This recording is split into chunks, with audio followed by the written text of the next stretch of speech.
সৈকত beach এটা দিয়ে চলে যাচ্ছে।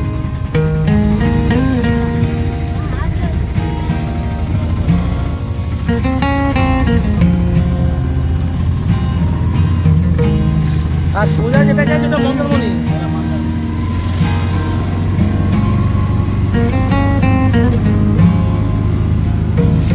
দুদিকেই বন, এখানে বোধ হয় বিষয় তো থাকে। ম্যানগ্রোভ গাছ, হ্যাঁ ম্যানগ্রোভ তো সুন্দরবনে মেনলি দেখা যায়, এগুলো ম্যানগ্রোভ। এখানে কিন্তু বিষয় তো সাপটাপ আছে, হ্যাঁ 4 জায়গা সে আছে। আর আপনার শিয়াল টিয়াল আছে,